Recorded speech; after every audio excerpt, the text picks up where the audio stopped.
Hi there, I'm Carrie Ellis, author of 21st Century Superhuman. This is our 21st Century Superhuman show, and today I have with me Jackie and Ken from California.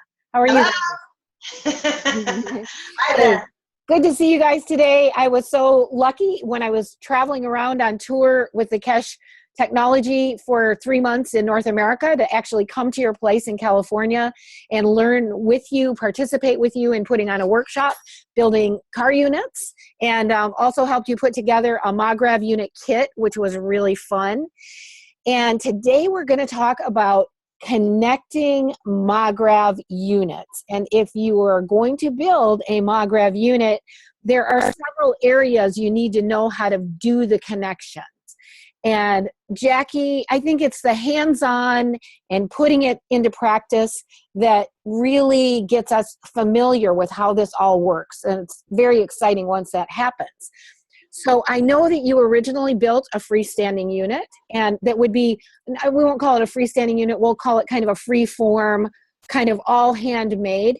You are also a Keshe manufacturing distributor, which is great. You have a website, and now you've started doing workshops assisting people to put their own units together, particularly using right now the kit from Keshe Manufacturing USA, which gives a little bit more kind of preconditioned sort of a unit that's been put together in a very particular way, so they tend to really come out well. And why don't you just tell us a little bit about how that experience has gone for you, and why you've made the choices that you have, and because I'm involved in building kind of the more freeform units, but both work, as we well know, and today we're going to get into some of the details of that. Sure. So originally, I'd been looking at Keshe for a couple of years. I'd been a distributor, and it's very difficult to get things from Italy. So when the opportunity for me to go to Peru came up, I went over there. I wanted to find out more about the technology, and Dave Stewart provided me that opportunity, which was great. Having come home from there, I then immediately set about to make the car units. And I think the idea is to put this technology in the hands of the people and not necessarily at the factory level. But at the same time, I like to support the factory. So yes. Arizona has a great kit. It means that you could have a unit up and running within a day. Wow. Sadly, they don't really have instructions. So we've overcome that and worked out, I don't know how many we've built now, maybe 20 units or so, about 20 units or so. So we've ironed out all the problems that existed in it, and we've gone from, like, I remember when we did the unit together, Carrie, it took us, 2 days. Yeah, it was really an adventure, because I was there when your first one showed up. So we were working on all the little details. It was fun, yeah. Yeah, with JC, which was awesome. Yes. We've now got it down to about an hour for a unit. So I timed Ken yesterday, and we've got it down pretty quick. Wow, that is amazing. That is awesome, because there's a lot of little details in there. Even though it's a kit, there's still a lot of little things to pay attention to know how you kind of have to juggle them to fit together and all of that. Yeah. And you do have to have some parts ready yourself. You want to pass me some of, I call it space junk. You want to yeah, so... and I really should have gloves Space on. junk. I love it. That's awesome. Yeah, little offcuts. We were actually lucky, if you remember, when we first opened up the kit, you happened to have little space junk everywhere. Yes. Little things that you've nano-coated with little coils on the end, preferably. So we have bunches of these kinds of things now all around, and we make it whenever we can. So it's a good idea to have these things available, even with the other thing you have to have available, even when you buy the kit, you need to have your own GANS ready. And I think that's really everybody's first step. You need to be making GANS. That's number one. Very good. And the GANS making would be primarily the three basics, right? The CO2, the copper, and the iron. Or are you using zinc also, or mostly CO2?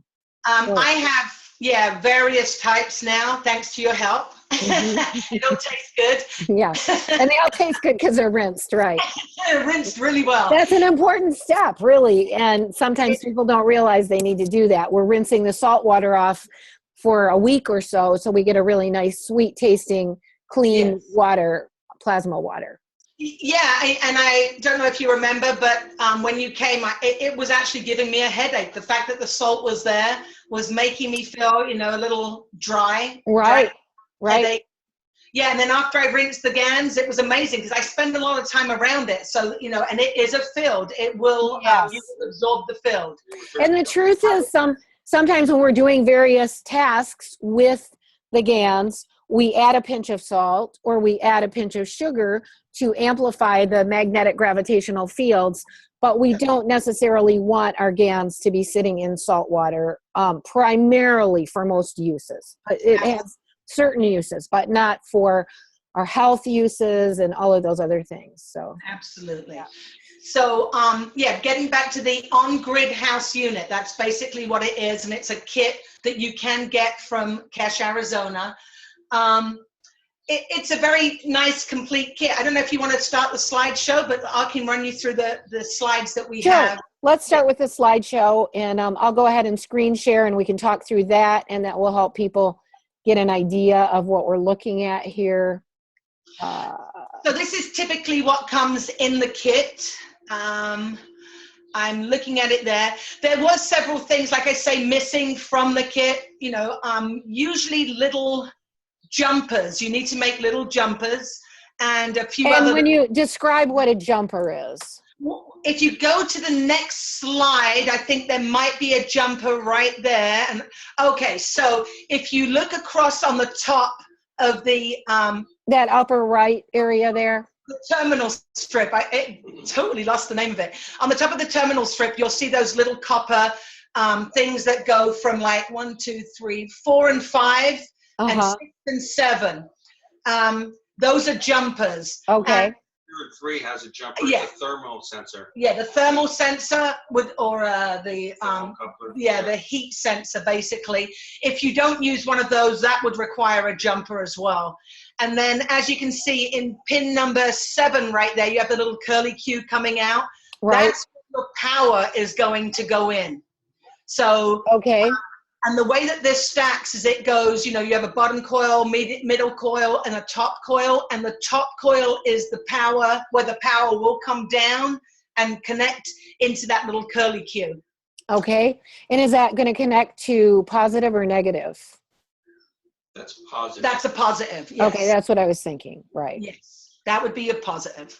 Okay. So shall I go?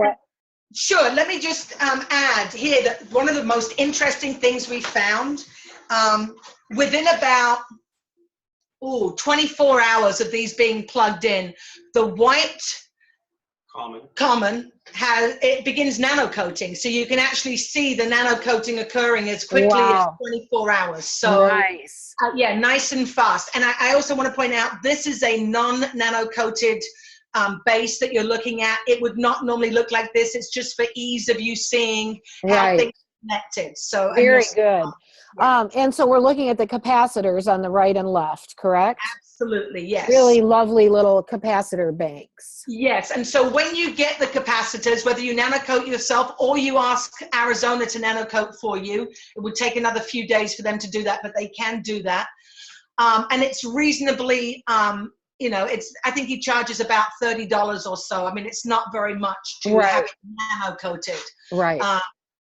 So warning it, that may be a distributor's cost. I don't know, but there's not. Yeah, and I'm thinking too, people probably would be better ordering through you rather than directly from Keshe, Arizona. I think they're wanting this to go through distributors. Is that correct? I don't know, but it probably is better to. There are some issues with doing these, and I would rather that you directed those issues to me than keep bothering the manufacturer. Right.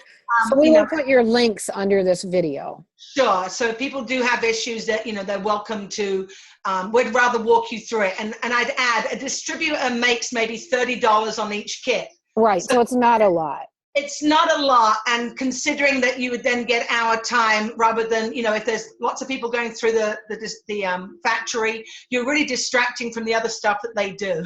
Right, I gotcha. It's probably more important. So right. Yeah, if you'd like to go to okay. So there's your capacitor banks right there, a little bit better detail of seeing them. We've actually replaced the terminal strip. We don't use that terminal strip. We use a different one. And I think Interesting. that. Yeah, I Sorry. remember, I think we talked about that we'd like to see a little more, something, it was a little stronger, maybe? Yes, and I don't think this strip is sufficient enough. So we actually went to Radio Shack and we go get our own strip. Nice. Yeah, there it is right there. Oh, And that's yours. Very nice. yes, now you can see our jumpers are really exaggerated there. We actually make them a lot smaller. This was the first one that we had, and we just happened to have your space junk hanging around. Right, So, my space junk. It was nano-coated pieces of wire, right? absolutely, which Yeah. at the time we didn't have ready. We thought we were just going to be able to put this together. But yes, then what you do with those capacitors, they're not ready either. They need to come apart and they have to have paper wrapped around them. Okay. So there's a Yes. lot of details to this. So the pins in the capacitors need the paper, the GANS coated paper wrapped around them, or? Yeah, that's interesting. So Arizona themselves, I don't know, maybe in the next picture, I know it comes up somewhere, but you can kind of see what they have done is, sorry. Should I go through and see You if can do, and I'll show you where it is. Okay, so right there you have Paul from the Arizona factory. He's actually putting the terminal strip in. And I think somewhere, maybe the next one, you want to go, there's the pins.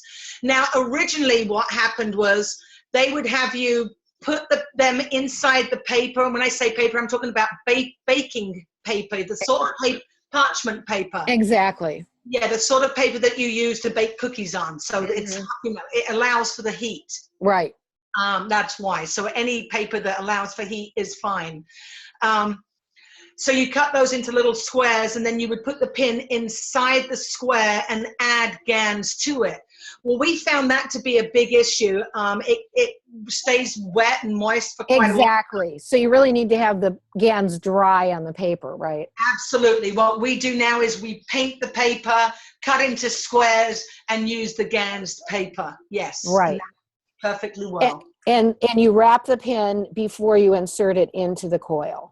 Yeah, so first of all, what you do, the little curly cues act as like a little clip into the capacitor bank. Right. So you kind of pop those out, and you can leave the actual capacitor within the bank. So you pop the pin out, wrap the pin, and then put it back. That way you don't lose track of what goes where, because there are some little connectors on there. So you can see here, they're all popped out. I would not do that now. I would actually just, kind of gently ease one out and ease it back in, and then go to the next one. And so you're learning as you do these kind of the best ways to do it. Let's see what we missed up here. He made that's cool. Wrapping paper there. Yes, and like I said, at the factory they did use GANS liquid, and then yeah, they leave it to dry, and it takes so long, and I'm so excited to test that I can't wait that long. Exactly. Let's see what else is down here. And why wait when you don't have to? Right. So there you can see, that was actually a problem we had with one of the banks because of the wetness of the paper. But as you can see, if you look at the one that's at the top left, exactly, green, you can see the paper sticking out. Right. So, and that's kind of how they fit. The idea is to make sure that the paper is all the way through so that there's no shorts that occur within the capacitors. Great. Nice. Good thinking. Remove brass. Oh, and yeah, that was the other thing. Arizona actually has a brass, a little piece of brass that they added into it. It was nano-coated brass. You may have seen capacitors that have been made with aluminum foil. Right. Right. We removed all that. I was hearing that it was better to remove it and just have the paper, the GANS coated paper in there. And that's why it was great to have gone to Peru. Peru didn't have any of the aluminum. And then when we looked at, we kept shorting out these units. And when we looked at what we did in Peru, there was no other metal in there. And what tends to happen with the little pieces of foil, or the little pieces of copper or brass foil rather, is the nano coating chips as you roll it. Right. So, yeah, so that creates a problem. And literally, it was the same pin that kept blowing in all the units we we're doing. Interesting. Remember which one it was? It's the top right pin on the right bank. So yeah, and then when we talked to a couple of other people, they had the same problem. So we simply removed the brass or the aluminum, and not only did we stop the shorting from occurring, but the field increased by Went from like 3 inches to a foot. yes, I don't know if you heard. And how are you measuring that field? We will show you in a little bit. Okay, great. Cool. And so here we're looking at the capacitor in there with the coil, right? Yes, if you remember, when you first do your coils, it doesn't matter whether you're talking about car coils or your house coils, you end up with the 2 little bunny ears that come out of the top right. Right. Remember that? Yes. Okay. So then what you do is you have one that comes from the outer coil, your magnetical, and you have one from the gravitational, the inner toroid, we'll call it. Yes. Okay, so what happens with that is you want to, one is going to go up. In fact, if you look at this one right here, you're going to have your magnetical is going to go up in this unit and feed into the gravitational of the coil above it. Does that make sense? Yes. Yes. And I have a really good schematic that Whitney made actually that I like using that shows how those connect. But also the Keshe Foundation one is good as well. Okay. If not, I have a coil here I can show you. When we get off of the slideshow, let's look at that a little more. Okay. So, and technically, when you buy the kit, it does come with each coil kind of labeled bottom, middle, top. And I continue that labeling throughout. Nice. It's up to you how you GANS them. You could start off with a general, CO2 at the top or something, and then, you work your way down with the heaviest, a CUO, or actually, a CH3 at the top, a CO2 in the middle, and a CUO on the bottom. Everyone has different theories on how that should be. It's really up to you. I'm sure when you're doing it, you're going to have a feeling and decide, hey, I want to do it like this. Right. Is there a central sun that comes with this? There is a little ball. It's 20 millimeters in diameter, polypropylene. I have a couple of thousand of them right now. Wow. It's really hard when you start to buy these things. I ended up with lots of different bottles. I spent hundreds of dollars trying to find the right container to go as the sun. Right. And it was really nice seeing what Keshe, Arizona was using, and I did manage to pick them up here in the United States. Nice. I can delivered really quickly. It comes with the container, but it's not filled with GANS. Yes, it's not filled with GANS. And when you buy your own balls, you do have to drill into them. But usually the factory ones will come with a hole already in them. And then you fill it with GANS. Yes. So this unit, Jackie, what we're seeing is the bottom tray of the Magrav unit with the bottom coil. Yes. And then you have your capacitors on the bottom on each side of that, right? And yes. One set of capacitors is hooked to that bottom coil. The other set is hooked to the wiring and goes in between the wiring and the house wiring, right? Do you want to explain how those are? Yeah, okay. Here, let's do a switch. I don't know, maybe this one's a little better to see it. What do you think, Ken? Let's see. How are the capacitors hooked up? Okay, so on the left side, you have the power coming in. That's what you plug into the wall. So that's the input. That's your input, yeah. And that left capacitor is hooked up to the power coming in. The power going out is on the right side. Okay. I mean, that's basically it. And the power going out on the right side, those capacitors are hooked to just the wire for the power going out, right? They're not hooked to the coil as well. Well, the coil comes from the top all the way down to the power to the terminal strip, and it is hooked at that point. That is, so it's actually, there's 3 locations on the terminal strip where the capacitors, which are actually integrated with the coils, are hooked in. Okay. And that's the nice thing about this being put together, because there's been a lot of testing done at Keshe Manufacturing. So they've put together a system that's pretty workable. And when you're doing it on your own independently, it's probably just a little more experimental, I would say. What do you think? Yes. Yes. Yes, yes, as we've all been in the middle of. You know, and I just want to say, this is an emerging technology, and it is really an amazing download that Mr. Keshe is bringing through from his knowledge as a nuclear engineer and his awareness as he's come to with plasma physics. But then it is us integrating with it and us putting it into practice. It's not like there's big places with guys in white coats who are figuring it all out for us. It's basically us integrating with this, and this is really hundreds of thousands of people now probably around the world in what is called open source teachings.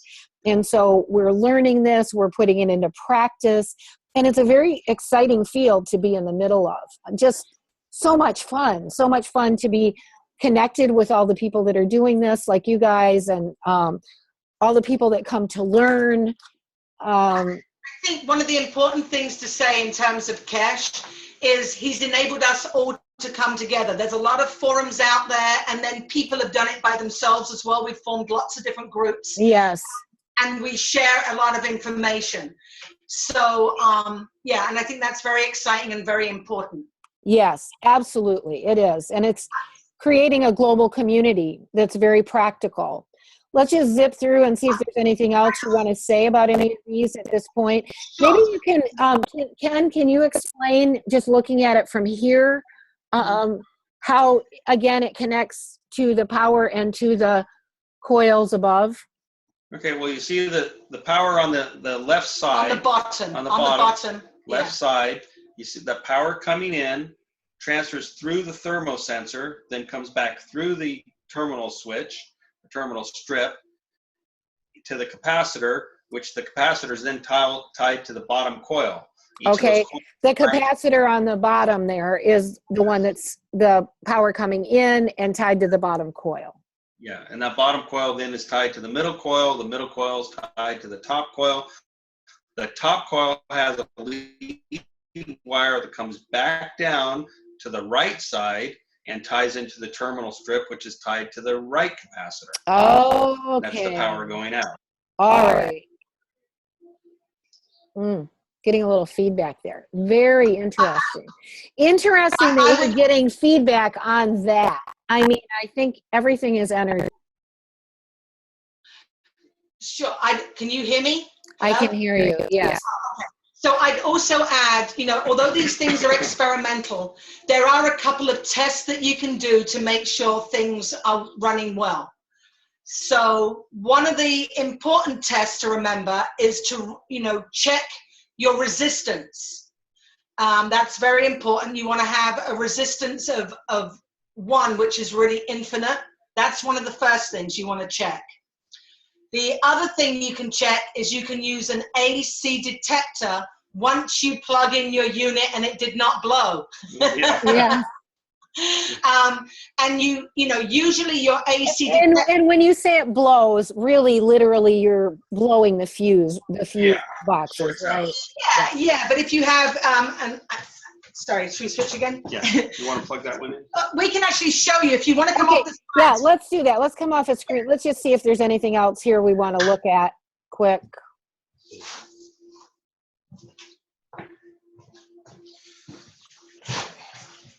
Those are the coils. And you'll see it. If you go back to those coils a second, it's kind of, if you get the kit, you'll see the top, the one that's marked T, so it's B and T, bottom, middle, top. Right. And each of those has a different colored GANS ball in it. You'll see right there. Right. So you'll see that the top one right there has a longer lead. That's to come back down and into the strip. Into right. The nice. So, That's how you can tell the difference. The other two don't make a difference. If you get them mixed up, it's not a panic. Okay. It's interesting because on the one I'm working on right now, I was trying to figure out where I should have the shortest wire, the shortest lead wire, on the top or the bottom. So you just answered that for me. Okay. Cool. So are we plugged in, Ken? Okay, yeah, hold on. Here. Where's the I hid the light over here. Oh, And I better be careful so I don't blow the light bulb. So we have a small light here. We can plug in. Oops. I hope I didn't bump it. So you're plugging into the Magrav? Yes, it's plugged into the output of the Magrav, and the input is now plugged into our strip, our power strip. Can you help us see that a little better? Like what I'm, okay. So you have a power strip that's plugged into the wall. yes. Yes. And one end of the Magrav is plugged into that. Yes. And then it has an outcoming line that the lamp is being plugged into. Absolutely. So remember, the left side was the input. Right. That went to that left side, and the output comes from the right side. So, okay. So the way that we test is we have this little AC detector right here. Okay. I was wondering what those were called. Yes, a wand, AC wand. Okay. Most people, and you want to check the sensitivity of them. These are only good for the house units. They are not good for car units, just in case anybody wonders. So, you ready? Yep. You're sure? Yep. Okay. So you'll see it kind of beeps. Actually, let me turn it off right now. It's actually really hard for us to do bare tests. Because you've had so many units going, right? Yeah, not just that though. Once you've activated that toroidal field, it's not like a solenoid. It doesn't automatically switch on and off. It's not like that. It grows very quickly and collapses very slowly. So we had this on earlier, and so all the fields around here still exists. Wow, that's amazing. That's awesome. No, it is really awesome. Yeah. But normally what happens is with your AC detector, you usually have to stick it inside the power side, the bigger side, to actually register a field. Sometimes you can be close to a wire or on a wire, and if you're on the right side of the wire, like the power side of the wire, you will get a small reading. But what we see with the Magrav is, as you will see, so it's on. Oh, what happened here? Did I turn this off? There we go. So you can see I'm actually several inches away from it. About 10. And that is beeping because you are setting up what kind of field? Well, it's registering a current. It's actually, it's seeing a current right there. AC checks for current.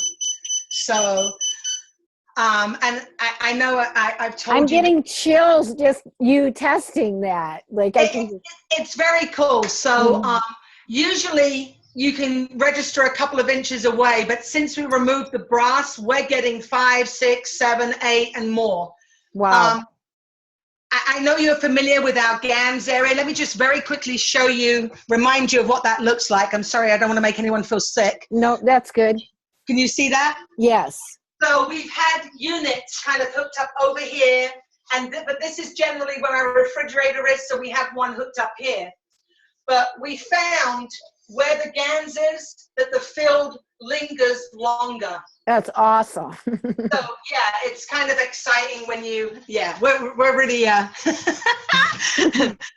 we spend a lot of time playing. Yeah, and the thing that everybody wants to know, what's going to happen with the Magrav? Am I going to get savings on my power bill? And I think the greater aspect of this is for all of us who are around these tools a lot is that we start living in an amplified field. We begin setting up a field. Why don't you tell the story about the guy who was in your shop the other day who had leg problems? And I think this is interesting because let me just do a little prelude to it. Let me put us back on both. So people ask me all the time, how does your car unit work? And I had times with a car unit in when I went from 20 to 29 miles to the gallon, and it was erratic and it went up and down. But once you start amplifying that plasmatic field, the plasma field is going to write what is not right. It is going to correct things that have energy blocks or where the energy isn't able to flow well. So, one of the first things that happened in my van was I blew out a fuse that was ancient that needed to be changed anyway. And then the second thing was, after touring around the country on the way home, I knew something was wrong electronically, but I didn't know what. And my starter went out. And it went out under very interesting circumstances, which included sleeping at night, driving to the gas station in the morning, not being able to turn my van on. The starter was not going to go anymore. And who shows up to help me but a young mobile mechanic in a Superman shirt and a Superman hat. Can you hear me? Because I can hear I'm kind of glitching out a little bit here. Yes. So my story is about the car unit, and this is so interesting. I've never, ever had this buzz in here, but I think it's because of the magnetic gravitational fields that we're all sitting in. So if you notice a weird, buzz in my voice, I would attribute it to that. So my thought is, in my van, which is a 94 Toyota Previa van, which is, but it has old parts in it, that before the Magrav is going to really be able to hold plasma energy in that field, it needs to get out of the way things that are not able to capacitate it. And that's my thought. I'm curious about your thought, and then go ahead and share about this gentleman, because I think he's another example of, because he wasn't getting results in his car yet, right? He saw amazing performance difference. His car is a Toyota Tundra. And I saw that as well. Amazing performance difference. Yes. But not necessarily mileage difference. No, he saw no mileage difference. Right. He may have seen a loss in mileage. We don't know. He hasn't. Here's the thing is, a lot of people don't really test that well. We do several tests, so we can talk about that in a minute. But right. In his car, he did notice better performance. His car's been around 4 times. So 400,000 miles. 400,000 miles. Wow. He was going to face the engine. Now he's not. Now he's not. So, yeah. But what he did notice, I don't know if he has the fasciitis or whatever it is, but he has feet problems. Mm-hmm. It's so bad that he's unable to walk barefooted. So that was the first thing that he said. He goes, it's really strange. And he had just told us the story on how strange this was to him. But since driving with the Magrav unit inside his car, he noticed a difference with the health of his feet. So, but it was quite funny because he was standing, in fact, right here where I'm at right now, right in front of me. And he kept doing this little dance, and he was doing it for about 2 hours, and he kept bending over and feeling down towards the floor. And finally he got my attention to where I'm thinking, okay, is he uncomfortable? What's wrong? What's wrong with going on? So I asked him, and he said, do you have under the floor heating? Now, I think Carrie, you've been here, that we're lucky to have heating. Yes. So, there's a very basic trailer right here. There's no modern cons. In fact, we've written everything out. So, I said no, and then he was, he kept saying, I feel heat from my legs, from my knees down, but I don't feel anything when I feel down there. So then I looked at him and I said, well, you're standing right next to a car unit, and you can see right here, can you see it? So it wasn't even plugged into anything. No, the car unit's just sitting there. No, but it was plugged in. We have a battery there now. Oh, it was plugged in. Nice. Yeah, so we were testing out car units. So we had a car unit sitting right there, hooked up to a battery. And he looked at it and he's like, wow. And he went and stood somewhere else in the room. Sure enough, his legs kind of cooled down. He came back and he could just feel the warmth, like a healing warmth on his legs. So that was really interesting to Now, us. see, to me, that says kind of the same thing I was saying about my van, which is the plasmatic field wants to restore or repair or heal an area where there's breakdown or blockage before it's going to change other things. Like that's its first job, so to speak. Yes, we're seeing some very interesting things with the power, but that was one, semi-blind study. He had no clue it was there. We had a room full of people, so we were all like, "Wow, that's so cool!" Yeah, he could actually feel it. So, nice. So any other thoughts you would like to share about connecting these things just to start with right now, and then maybe we can go into some of the periphery testing you've been doing a little bit if you want to. I don't know, I'd like to bring this one to a close though, and then we can hit pause and then just start a second recording. Sure. I do think that the kit is a good way to start for anybody out there who wants to get this going and wants to have something up and running and, and not ready to really venture. I think the car unit is the best thing to start with, and then a house unit. Definitely. And the car unit is a great starting point. And I know you've done shows on it. I've done shows on it. We could do another show on a car unit as well, and how we connect it. I think that's useful in this discussion. But you're right. A car unit is such a great thing to start with, especially the simple design by the Keshe Peru group, which is what you've produced a lot of. And I came there and worked on a workshop with you. In fact, here's one of mine that we opened up the other day that's kind of taken apart. This is the one we made with JC on the road. And we were having, when I knew I was having kind of electrical problems, I decided to take this out, but it ran well. And I think the one I made with you, I'm going to hook back up to the battery. I took it out when my starter needed to be fixed because I had to get home. And I drove home from Mobile, Alabama to Florida without turning my van off. That's what this young mechanic, because I had to get on the plane the next morning at 4:00 in the morning.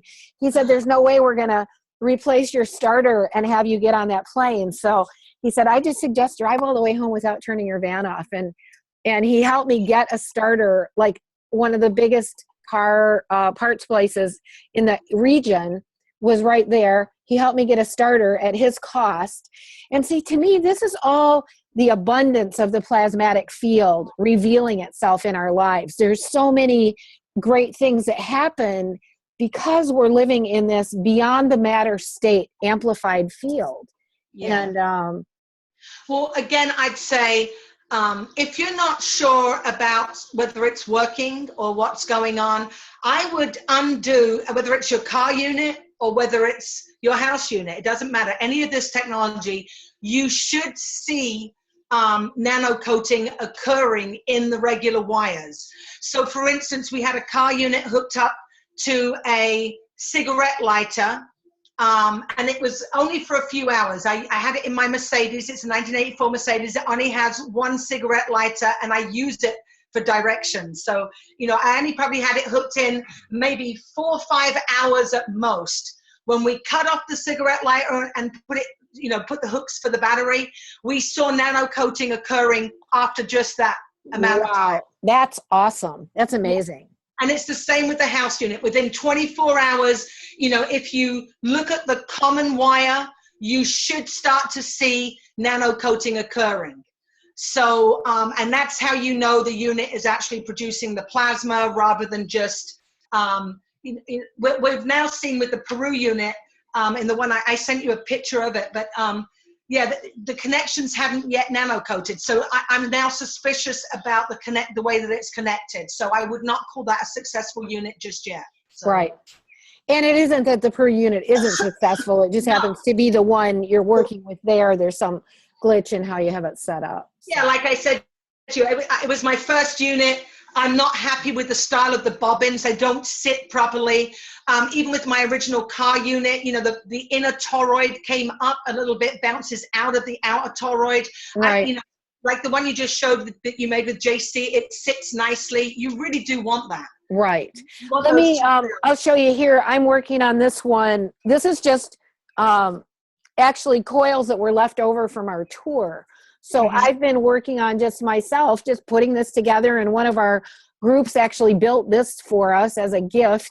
And so I'm working on my coils, and they're, you know, I'm just working, like, we've kind of moved away from these twisted connectors. Yes. Although that one had already been done, so I'm just leaving it that way. So I'm doing kind of a creative, you know, these are the more, you know, various, though some of those had short ends on them because of the way that they were made. So I'm just doing the experiment of actually going through the process, you know, and Connector. Yeah, when you have the short ends, we find that there's a little connector that you can make. Oh, here we go. I don't know if you can see these very well, but there's your little connector. Oh, nice. Let's see. Hold it in front of your, yeah, that's good right there. Awesome. Oh, beautiful. I like it. And the ends are just turned in, right? Yes, you just terminate the ends. Okay, great. And what we used to make those in Peru, it was really difficult. What you're supposed to do is use the wire. So if it's 14 gauge wire or 16 gauge, whatever gauge you're using, you're going to use that as a mandrel. The problem is it tends to wiggle. So what we found was welding rods. We found some very small steel, and they are welding rods, aren't they? Yeah, welding rods. Nice. And so we just make a very short mandrel, about this big. And they're 18 turns. Just right. And JC has also suggested drill bits for some of those small coils. Well, I think a drill bit, you're going to have the grooves in there. Yeah, but you have the end part if you're just doing a short coil like that. If you have the long, that would be really nice, in fact. If you can find one strong enough. I did buy a bunch of them, but you'd have to have a long enough end on it. You know, you want about 18 turns. Should we look at the pictures that we have of the Peru unit really quick, or I don't mind if you want to go through that. And let's just do that and talk about the connectors there, because it might be more the homemade thing somebody would be working on. Sure. I think you have a good one there where it's not yet nano-coated. It's so hard to see it nano-coating. So those are some of the connections. Those are actually some connections JC made, I think, that I those are very nice. Very nice connectors. Yes. And Arizona uses a very tight connectors as well, very close to the body. Nice. And when we talk about how these get connected together, there is a schematic that's free from the Keshe Foundation, and to know which wire to connect to which. And it takes a little bit of sitting with it and getting involved and paying attention. And then it becomes easy after you do it a little bit. Yeah, I think if you're an electrician, it's probably a lot harder to understand, because you would be wanting to connect, you know, magnetical to magnetical, and it's not like that. You're going from the inner toroid to the outer toroid. So nice. It's So that's a very good explanation. So you're going from the thinner inner coil to the thicker outer coil. You're exactly right. I'm not sure if I would call it thinner and thicker, but I would say your smaller toroid, the one that's inside the actual, so if you look down on your lower right there, you have two toroids, an inner toroid and an outer toroid. Right. The inner toroid is your gravitational, the outer toroid is your magnetical. And what you're actually doing is the inner gravitational wire, like we said before, you have two wires that will come off the top to the right-hand side. Right. One comes from the magnetical, one comes from the gravitational, and they're going to connect to the opposite on the one above or below, depending on which one you're coming from. Nice. Yes, it's very good. Thank you. Great explanation. There you go. There's the Peruvian one that's not yet nano-coated. So it's a little easier to kind of see. And again, so when you start at the bottom, let's see, because this one's upside down. This one actually has the capacitors at the top. Right. Yeah, I think there's probably, better. There's your connector right there. There's your connector. Nice picture. Connector, yeah. Yeah, and there's your And oh, if you look at those, you'll see the 2 wires, you know, sticking out the top of each of them. Of course, it only looks like 1 on each of those. Maybe, let's have a look. Yeah, then once you put them inside, you'll have 2. Right. This is before they're connected. There you go. There's your 2 wires sticking out top right. And you'll see one, if you look at the one that's at the front there that goes all the way to the right that sticks out the top, that comes from the inner toroid. The one that comes out, you know, that's more to the left, that comes all the way up, that's from your magnetical. Right. Yeah, and that's how you know you've kind of got it right, although there could still be some errors. But yeah, if you've got 2 wires sticking out at the end coming from the right-hand side, you've kind of got it right.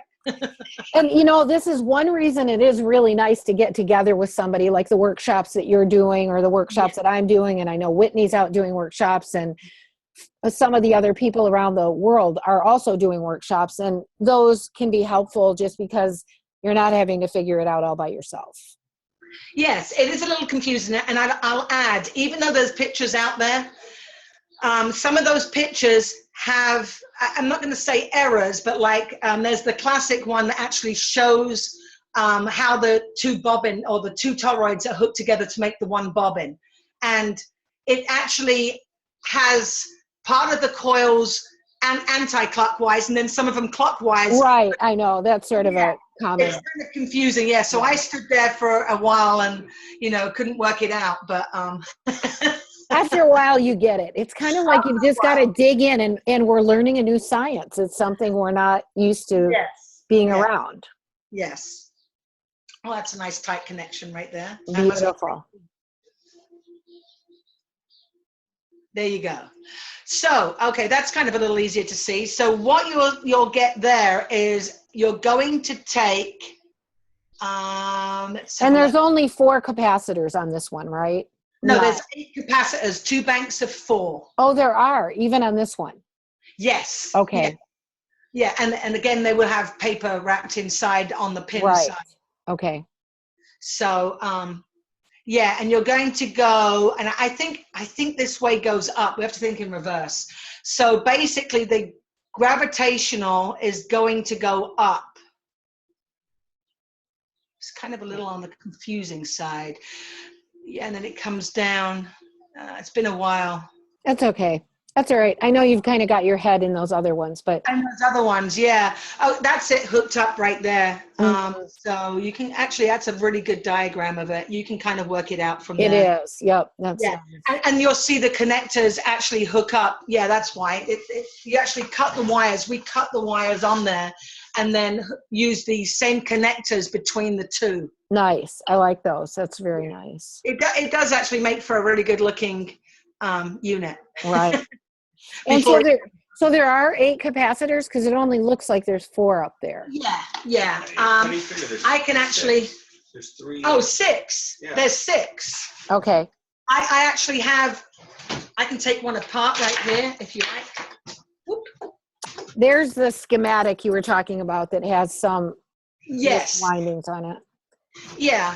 When I usually make the coils together, you know, you have to make sure the one that goes all the way through the toroid, so there's one you actually feed through to make the circle, and you're going to pull that nice and tight. Right. That should be on the left-hand side. Once you have that positioned on the left, what I would call pin number 4, that is the ones that go to the power, the positive and the negative, the gravitational plasma flow, the magnetical plasma flow.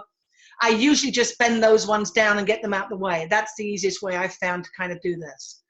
Nice. So, but that is a nice diagram, except the problem with the coils being clockwise wound. Yeah. Sort of a standing joke or discussion or comment or whatever. Yeah. So as you can see there, look, there's 3 capacitors. There's actually 2 banks of 3. Okay, 2 banks of 3, and then with the paper wound. Yes. Okay. I'll pop out of here and we can just